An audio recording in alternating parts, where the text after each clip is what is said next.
Unë kam hyrë për herë të parë në jetën time në Ministrinë të Mbrojtjes si ministër. Ditën e parë që të detyroj si ministër. Shumë ministri, po në Ministrinë të Mbrojtjes kam hyrë për herë të parë si ministër. Po? Kam gjetë gjithë shtabin. Më falë, gjithë punojësit e ministrisë. Ishin. Gjithë të mbledhur, lënë qa shkrujnë, qa thonë kanike, disa... Nuk ishin ikur, ishin aty. Atë gjithë. Sala malë, ka qenë një salë plot. Edhe folen me rrallë. Kuadrat kryesore të ushtrisë. Edhe unë, ma shë shënimi, kam edhe sot shënime, se i kam të rrëshën në gjitha. Sigurisht edhe për qësër bali. Ishin të prekull, të vrarë, në shpirt. Ishin të shgënjur? Ishin të shgënjur. Të traftuar? Po, edhe të traftuar, sepse qënolli. U shkërmoq ushtria. Ato kishin një jetë tanë që punot në të. Një jetë tanë që kalamaj, ata kanë shku në shkollë. Ata për atë ditë? Për atë ditë, u shkërmoq ushtria më në javë. Nuk ishte fajtë. Ishin të vrarë shpirtërisht. Dhe folën drejtorat, deri në ministri, shefi shtabit e tjerë e tjerë. Gjithë akuzohen në shikun. Sepse shiku, po, ka vrarë. Jo vetëm popo, po ka këshillu edhe ne kundër ushtrisë. Jo, një sekundë. Pra, se kam gjurë njërë. Po se keni gjë, po shumë gjana se keni gjë. Shiku në marsin në theshat ka qëlluar... Edhe njëherë, kundër ushtrisë, kështu thanë ato. Po pra po, kështu deklaruan në mbledhje. Ka qëlluar dhe ushtarët dhe oficerët. Në përmet, për shembull, kur ushtarak moren me ik, ato shikut i kanë qëlluar mbrapa. Thonin ato, kështu deklaronin mbledhje. Ata nuk e fusin kot. Po nuk thëmë që ja fusin kotë, unë në thanë që... Jo, janë të stake në fjallën. Unë thëmë ushtëria pra. Tani, një gjë si Ministri i Mbrojtjes zoti Vukaj. Heroizmi më i madh i asaj periudhe ishte atyre pilotëve që urdhëruan për të bombarduar në jug dhe ikën shkuan në Itali. Ju si ministër, si e përcollët të ngjarje këtë raport se momentin që ju morët detyrën, ajo sa kishte ndodhur? E kishte ndodhur pak ditë përpara. Po pra, se 2 ditë, 3 ditë, 5 ditë. Por, shiko. Jepet urdhën me bombardu urën e Mifolit. Safet Gjulali, ish ministri i Mbrojtjes, në një intervistë nga Italia, thoshte që urdhën e ka dhënë presidenti, unë ja kam transmetu shefit të shtabit përgjithshëm shem e Kosovës, ai nuk e ka zbatu. Dhe në kujtimet e tij, shem e Kosova thotë që unë nuk e kam zbatu dhe kam dhënë dorëheqjen me datën 2. Po. Tani, përsëri, Safet Gjulali ka dhënë urdhër të bombardohet. Ushtarak nuk e kanë zbatu. Edhe unë jam i bindur që mendoj përjashtim në një aventurieri, asnjë pilot nuk do të paranonte me bombardu urën e Mifolit. Dhe kjo kështu ndodhi? Edhe kështu ndodhi në fakt. Keni shumë drejtë aty. Pra, unë jam i bindur që ushtarak tonë nuk do të qellonin kundër popullit. Jam i bindur. I qua në më i këne nuk, me përjashtim në një aventurierit, në një rrugaqit. Gjithmonë gjinën. Por ushtria, ushtarak, oficerët kundër popullit nuk do të. Po të lexosh planin e luftimeve, është i llahtarshëm. Plani. Unë e kam botu, e kam gjetë mas shumë vitesh në arkivin e forcave të armatosura. Në atë kohë, vetëm qarkulloj llafe që ekziston, por sigurisht unë nuk e kam... Plani luftimeve për sulmuar jugun? Po. Kush e hartoi? Është pa firmë. Pa firmë? Pa firma. Vetëm shtabi i operacionit. Kështu është me harta, me hollësi do të sulmuar. Ai planifikonte detajt për të sulmuar të gjitha zonat? Me hollësi, deri dhe listat e njerëzve që do të pushkatoheshin. Deri përdorimi i lanëve helmuse që me konvent ndërkombëtar është ndalume. Po, nxori zoti Rakipi dhe u tallën. Nuk e di kush e ka nxjerr, por edhe një herë Do të thënë lista e personave që do ekzekutojnë. Kartohen lista që do të eliminohen. Ishin listat aty? Ja, plani ishin kartohen listat që të ekzekutoheshin persona. Eliminoheshin. Të eliminoheshin. Po personat çfarë profesionin këta? Këto që kishin ngrit krye kundër rebelët. Po. Jo vetëm rebelët. Kush janë personat? Po hajde me rrevesh tash se. Janë me emër. Ua. Kjo është e vërteta. Do të thënë, ju jeni pari ministri i mbrojtjes që keni marrë detyrën kur nuk ishte ushtri. Ushtria ishte, shiko. Po nuk ishte ushtri tani. S'kishte ushtri. Nuk kishte ushtri. Ne kishim detyrë në atë kohë. Edhe Gralla, ministri i pari mbrojtjes. 1912. I kishte ca ushtarak aty. Shiko, me njëherë, me 13 mars, unë kam bënë një thirrje ndër televizionin shqiptar atë dhe unë rrezik. Po, ju kujtoj shumë mirë. Të nesërmen, oborri i ministrisë dhe salla janë mbush plot me oficerat liruar, që shprehin nga dishmenin, shkojnë ku të ketë nevojë atë dheu, në repartet ku kanë qenë, apo ku të ketë nevojë. Dhe unë nuk e kam zgjatë sepse në vendet ku keni qenë. Dhe ka pas për atyne edhe oficera madhor që kanë shku kanë bërë punën e erojës. Që kanë shku, kanë dalë dhe mbledh rrugash, materialet ushtarake që ishin hellë në Grabice. Çfarë ishte kjo ndjenjë? Kjo ishte ndjenjë patriotike. Këto ishin oficer ardhëtar, nuk ishin... Shiko, këto duhen... Nuk ishin interes? Ata ishin shpit vetë, ata në gjuhën darkë. Lajmet, nesër me në mjes, unë flashin ministri, kur jam qu, o borri plot në thonë. A kanë marrë në i vlerësim këta njerëz që... Fatkesisht, ja. Kjo është një akt që për Shqipërinë është nuk kanë pushu. Nuk pushon dhe zyra, ish oficera. Përfshi madhor.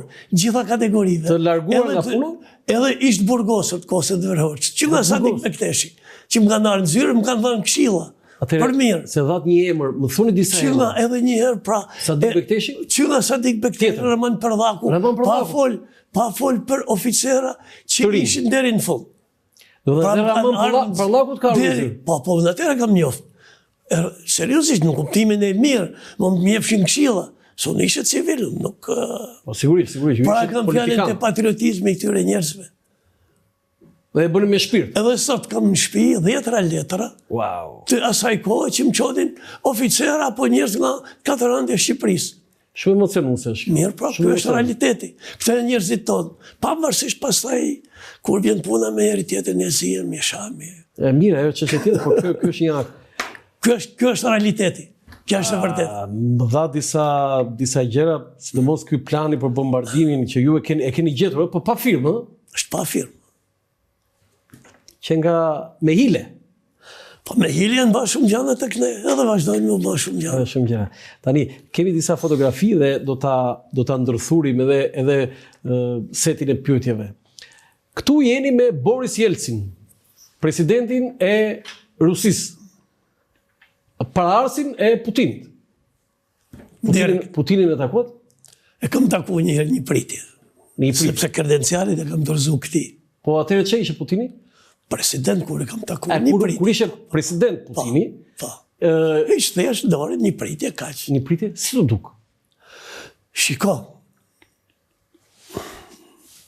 Unë kam përkthy në Shqip kujtimet e Çernomyrdinit dhe Talbotit. Përfaqësuesit Çernomyrdini, ish kryeministri i Rusisë, dhe Talboti përfaqësuesi i Clintonit. Kur Clintoni e pa ngusht se NATO fillon me hedh viskla për bombardime, italianë të disa tjerë. Me që kishte marrëdhënie shumë të mira me Jelcinin, drejtori i Jelcinit, caktojmë 2 përfaqësues për të zgjidhur problem. Dhe Jelcini caktoi Çernomyrdinin, jo diplomat, inxhinier me profesion, po njëri shumë praktik. Dhe ai caktoi Talbotin, specialisti më i mirë për Rusinë i klanit të Clintonit. Dhe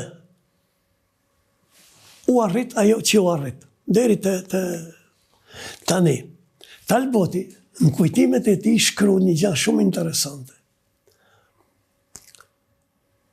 Kur dolin kundër e kur, është një histori tjetër ajo, shumë ngatruar, kur një pjesë ruse nuk e pranonin marrëveshjen, një pjesë udhëheqës ruse nuk e pranonin, më priti thot në zyre shefi FSB-s, Putini, i cili thot...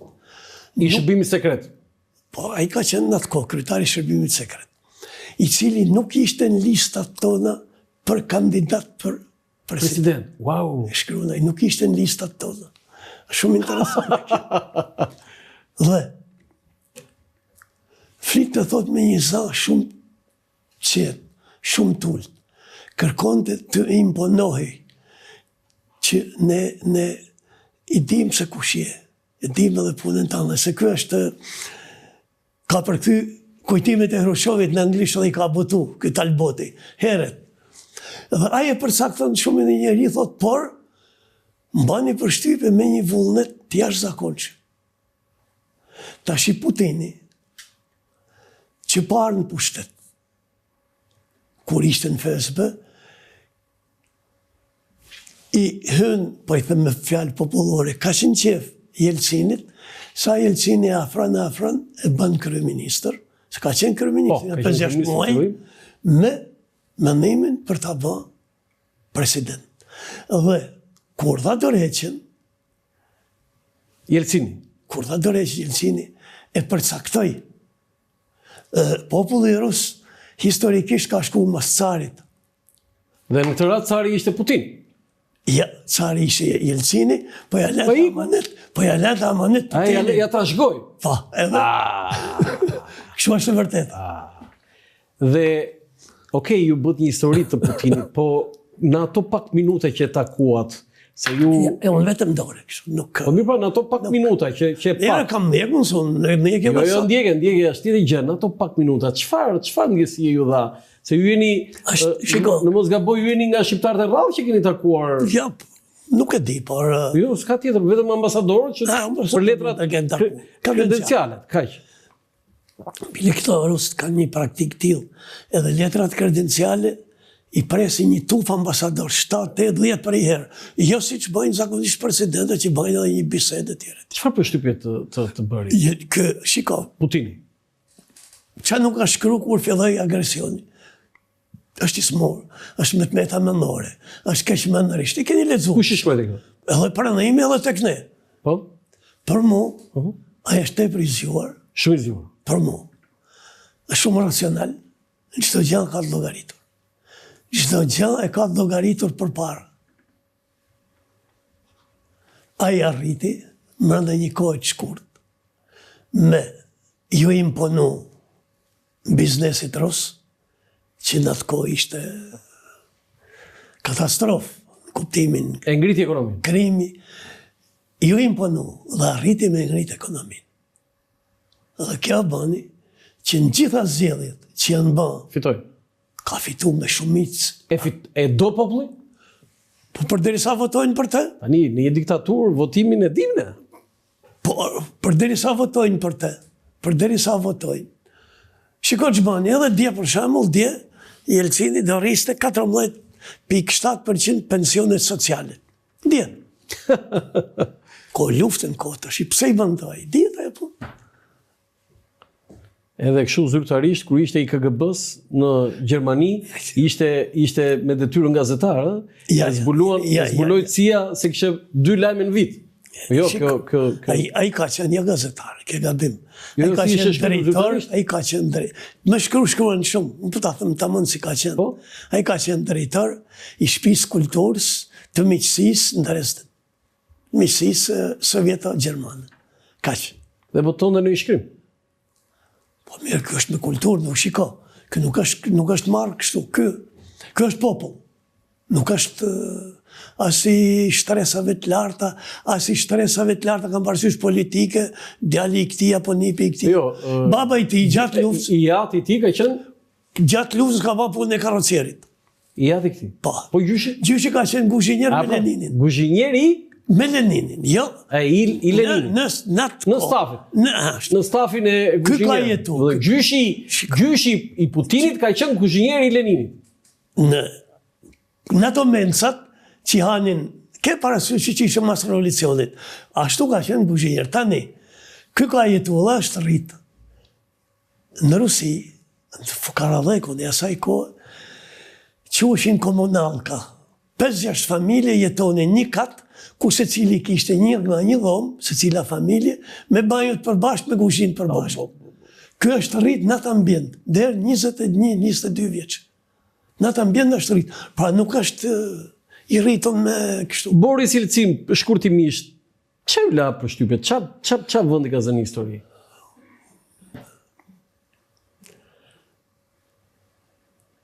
Shiko, ky është njeri edhe ky veçantë në të tjenë.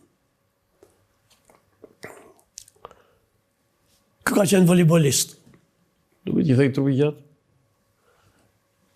Edhe thonin shokët e ti, kur ne ishim në homje, edhe këti i këcente ajo vetja, ne në bande me fitu neshën. Shokët e skuadrë. Shiko, kur nëllën, për shato nëllën dhe njëshin që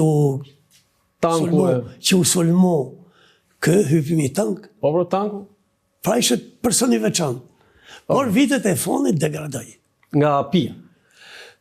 Anë shletësore, me pipite shumë. Pinte, shumë. Vodka.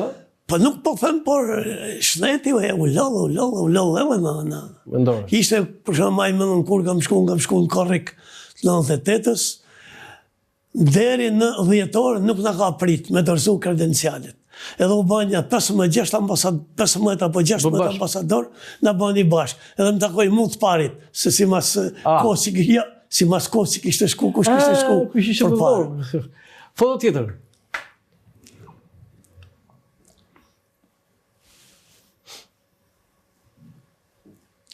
Putin, Jelcin. Ju e bët përcaktimin për Putinin dhe Jelcinin, po do doja një pyetje e tillë, zoti Vukaj. Sa e njeh Shqipërinë Putini? Unë kam shkruar një artikull Putini dhe Shqiptarët. E din sa është marku me ne. Edhe në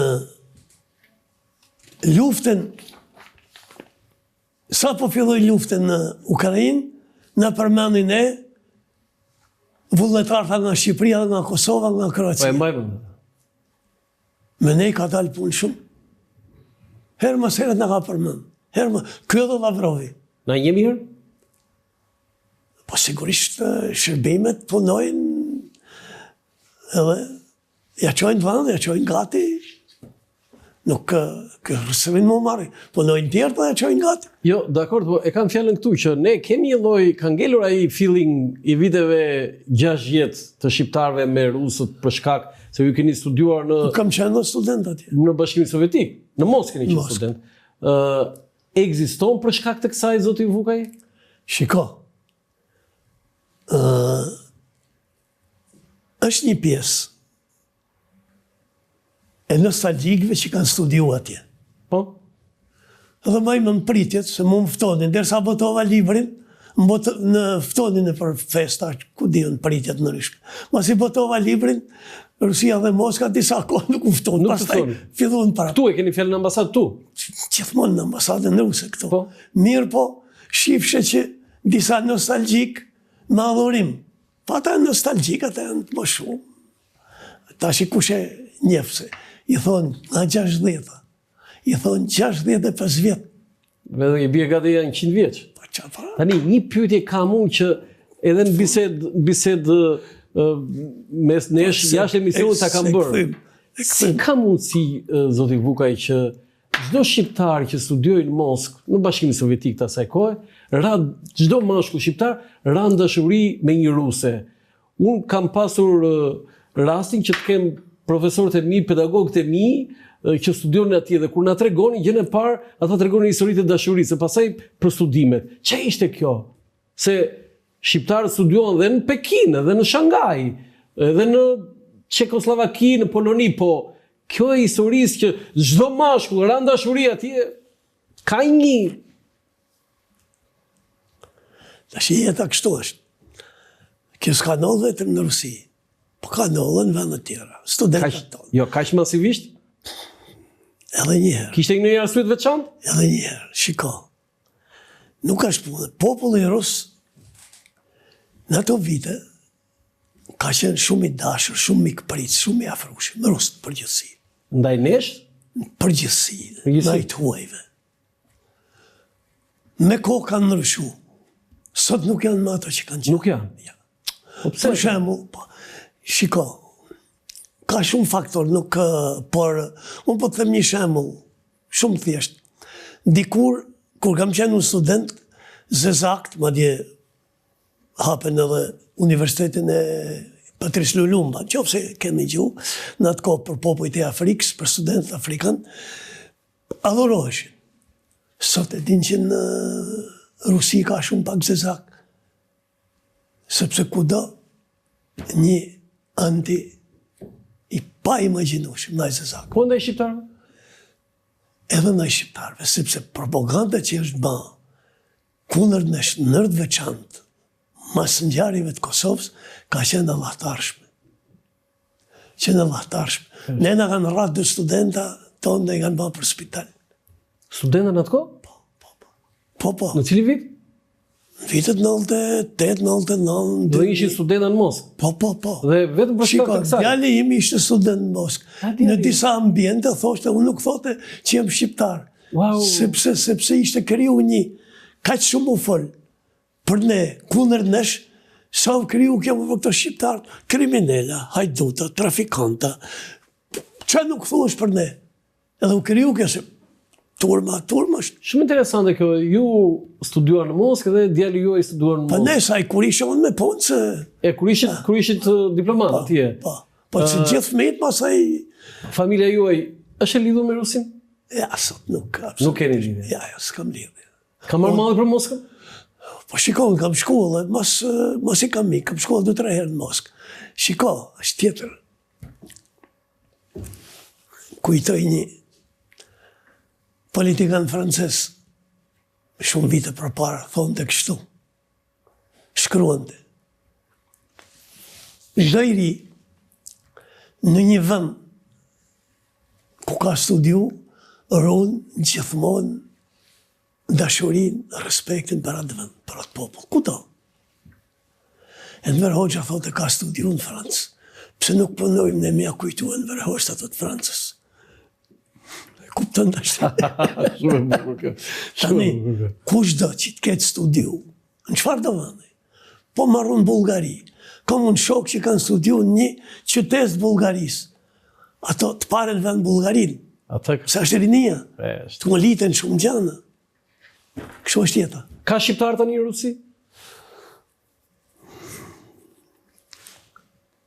Nuk e di. E di që ka, po nuk e di. Ka pak, nuk. Ka pak se marrëdhëniet janë. Mas 90-s ato dashuritë e mbetura dhe të ngrira erdhën disa. Që kishin pas gratë ruse, që fatkeqësisht ju kishin ndërrujet gratë këtu. Unë kam marrë marrëdhënie shumë mira me disa prej tyre, me hidhëshën në ambasadë, organizosh aktivitete. Rusët atje? Gjithmonë shqiptar.